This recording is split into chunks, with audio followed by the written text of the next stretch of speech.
ሰላም ወደ አድማጮቻችን በዛሬው ፕሮግራማችን የምናየው የሊቨርፑል የሁለቱን ፉል ባኮቻቸውን የሁለቱን የግራና የቀኝ ተመላላሽ ተጫዋቾቻቸውን አዳዲስ ለውጦችን ማምጣት ይፈልጋሉ። ከዚህ በፊት በየርገን ክሎፕ ስር ብዙ ሙገሳን ያገኙት በተለይ በየርገን ክሎፕ የስኬታማ ወቅቶች የሚታወሱት ሄንሪ ሮበርትሰንና ትሬንት አሌክሳንደር አርኖልድን በአዲሶቹ በጀርሚን ፍሪምፖንግና በኬርኬዝ መቀየር የሚፈልገው የኤርነስት ስሎት ቡድን ምን አይነት ለውጦች ይጠበቃሉ? ሊቨርፑል ማጥቃት ውስጥ የነዚህ ተጫዋቾች ሚና ምን ይሆናል ብላችሁ ታስባላችሁ? ስለዚህ ልነግራችሁ ተመልሰን መጣናል። ፍሎሪያን ዊርትዝ እዚህ ላይ ስንጨምርበት ሊቨርፑል በዝውውር መስኮቱ ምን ይቀሩታል፣ ምን ነገሮችንስ አሳክቷል ብላችሁ ታስባላችሁ? ኮሜንት መስጫ ቦክስ ላይ አስቀምጡልን። እኛ በዚህ ፕሮግራማችን የተለያዩ መረጃዎችን ለእናንተ የምናደርስ ይሆናል። ወደ አድማጮቻችን የመጀመሪያው መረጃችን የሚሆነው እንግዲህ ስለ ኬርኬዝ ጀርሚን ፍሪምፖንግ ስናወራ የሊቨርፑል ያለፉት ዓመታቶች ስኬት ሲታሰብ በተለይ የርገን ክሎፕ ማንሳት ይጠበቅብናል። የትሬንት አሌክሳንደር አርኖልድን ከታዳጊ ቡድን ማምጣታቸው፣ የአንድሬ ሮበርትሰንን በጊዜው ከወራጅ ከነበረው ሃል ሲቲ አምጥተው እንደዚህ ምርጥ ብቃታቸውን የሚያስገኙ በእንግሊዝ ፕሪሚየር ሊግ ላይ ካሉ ሁለት ምርጥ ተመላላሾችን አሳይተውናል። በተለይ የሮበርትሰን ፍጥነት እንዲሁም ደግሞ የትሬንት አሌክሳንደር አርኖልድ የኳስ መስራችነት ባህሪ ሊቨርፑልን ባለፉት ዓመታቶች እንግሊዝ ፕሪሚየር ሊግንና የአውሮፓ ቻምፒዮንስ ሊግን እንዲያነሳ አግዞታል። አሁን ግን ይህ ስብስብ እንደ ሄንደርሰንና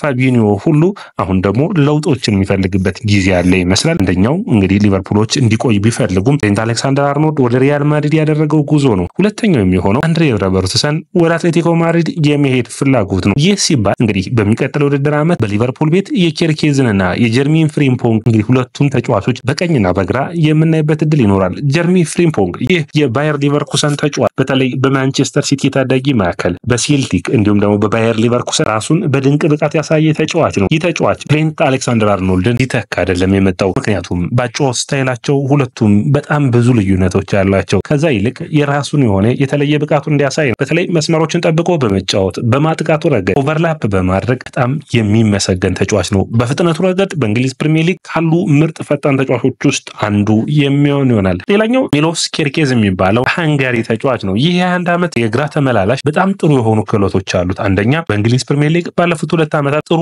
ብቃቶችን ያሳየን ተጫዋች ነው። ሚሎስ ኬርኬዝ እንደ ፋብሪዚዮ ሮማኖ ዘገባ ከሆነ ወደ ሊቨርፑል ሊዛወር ጫፍ ደርሷል። የዚህ ተጫዋች በተለይ ለሊቨርፑል የተለየ ሚና የሚሰጥ ነው። አምና ሮበርትሰን ምንም እንኳን ጥሩ ብቃቱ ላይ ቢገኝም አንዳንድ ጨዋታዎች ግን ሲከብዱት ይታይ ነበር። ለምሳሌ የፉላሙ ጨዋታ በቀይ ካርድ የወጣበት፣ ከዛም ውጭ በውድድር ዓመቱ ክሮሶችን አድርጎ ጎሎችን ማስቆጠር ሲቸገር ይታይ ነበር። አሁን ትክክለኛውን ተክተኪ ሚሎስ ኬርኬዝን አግኝቷል። ሚሎስ ኬርኬዝ ሚና በበርንማውዝ ውስጥ ባለፉት 2 ዓመታት በአንዶኒ ራዮላ ቡድን ውስጥ ከኤዜድ አልካማር ከፈረመ አንስቶ በጣም ጥሩ የሆነ ክህሎቱን ከጊዜ ወደ ጊዜ እያሻሻለ ያለ ነው። በተለይ ኳሶችን በማስጣሉ ረገድ፣ ከዛ ውጭ ለቨርጂል ቫንዳይክ ኦቨርላፕ በማድረግ ለቨርጂል ቫንዳይክ ወደኋላ ተመልሶ ኳሶችን ይዞ በመቆየትና ጥሩ በመጫወት ክህሎት ያለው ተጫዋች እንደሆነ አሳይቷል። እንግዲህ በሊቨርፑል ቤት አሁን የሃንጋሪ ተጫዋቾች ስም እየበዛ መጥቷል። ሶቦዝላይ፣ ሚሎስ ኬርኬዝ፣ ፓይሰስን እነዚህ ሶስቱን ሃንጋሪያን የምናያቸው ይሆናል። እንግዲህ ሮበርትሰን ወደ አትሌቲኮ ማድሪድ የሚያቀና ከሆነ ለሊቨርፑል ትልቁ ዕድል የሚሆነው ከፍተኛውን ደሞዙን ጥሎ ወደ አትሌቲኮ ማድሪድ መሄዱ ነው። ብዙ የዝውውር ገንዘብ አይኖራቸውም። ነገር ግን ሮበርትሰንን በሚሎስ ኬርኬዝ መተካቱ ለሊቨርፑል ውጤታማ እንደሚያደርገው የሚጠበቅ ነው። አምና በእንግሊዝ ፕሪሚየር ሊግ ውስጥ ካሉ ምርጥ 3 የግራ መስመር ተመላላሾች ውስጥ ጥሩ ብትባሉ ሚሎስ ኬርኬዝ አንዱ ነው። የተለያዩ ባህሪያቶቹ ለሊቨርፑል ውጤታማ ያደርጉታል። ሊቨርፑል በሚቀጥለው ውድድር ዓመት አርነ ስሎት የሚፈልጉትን በተለይ በማጥቃቱ ረገድ የተሻለ ስኬታማ የሚሆን በተለይ የመጀመሪያው የአርነ ስሎት ያጫወት ስታይል ውስጥ ስለ ፉልባኮቻቸው ሲወሩ ከፌኖርድ ጀምረው አንድ ስታይል አላቸው። ሁለቱም ፉልባኮች መስመሮችን ጠብቀው የሚመላለሱ ሲሆኑ ነገር ግን በሁለቱ የፊት አጥቂ የሆኑት ዊንገሮች ደግሞ በማጥቃቱ ረገድ ቡድኑን የሚያግዙ ይሆናሉ።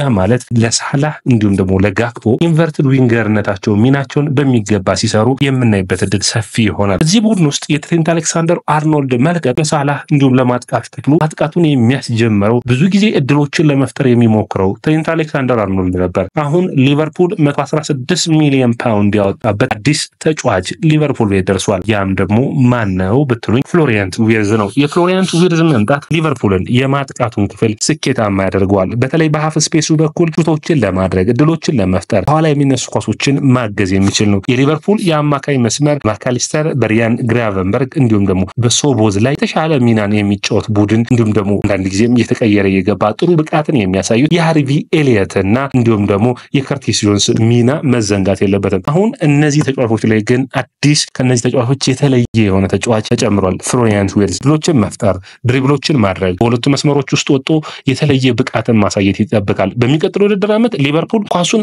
አጥብቆ መያዝ የሚፈልግ ቡድን ሆኖ ብታዩት ከነዚህ አይነት ሚናዎች የመነጨ ነው። በአርነ ስሎት አጨዋወት ውስጥ ደግሞ ትልቁ ሚና ኳሱን ይዞ መቆየት፣ በኳስ ውስጥ ውጤታማ መሆን፣ ተጋላጭ ያለመሆን ሚናዎችን መሸፈን ያስጠብቃል። ፍሎሪያን ዊርትዝ በሊቨርፑል ቤት ምን ብቃቶችን ያሳያል ካላችሁኝ ከሚመጡ ተጫዋቾች ጋር የሊቨርፑልን ቅርጽ ሊያስለውጥ የሚችል ነው። ሊቨርፑል ሲፈልግ ይህንን ተጫዋች እንደ ፎልስ ላይን አድርጎ ከሰቦዝ ላይ ጋር ማሰለፍ ይችላል። ሲፈልጉ ደግሞ በ8 ቁጥር በኋላ ደግሞ ፕረስ በሚደረጉበት ጊዜ በቀላሉ እንዲወጡ የሚያግዝ ነው። ሊቨርፑል በቸገረው ሰዓት ረጃጅም ርቀቶች ሹት አድርጎ የሊቨርፑል ቡድንን ነጥቦች እንዲያመጣና እድሎችን እንዲፈጥር የማድረግ አቅሙ በጣም ክህሎቱ ከፍ ያለ ነው። ፍሪምፖንግ በበኩሉ ትሬንት አሌክሳንደር አርኖልድ የሌለውን ኮነር ብራድሊ በዚህ መስመሮች ላይ የሌለውን ብቃቶች ያመጣል። ምኑን ካላችሁኝ ድሪብል የማድረግ አቅሙ፣ በመጨረሻው ሳጥን ቦክስ ውስጥ አሲስት የማድረግ አቅሙ በጣም የተለየ ይሆናል። ሊቨርፑሎች በመከላከሉ ረገድ ራሳቸውን ማሻሻል፣ በአማካይ ረገድ አንድ ተጫዋቾችን፣ በአጥቂ ረገድ አንድ ተጫዋችን የመጨመር በዝውውር መስኮቱ ላይ እቅዳቸው ነው። መጀመሪያ ካላችሁኝ በመከላከሉ ረገድ ኳንሳን የሚተካ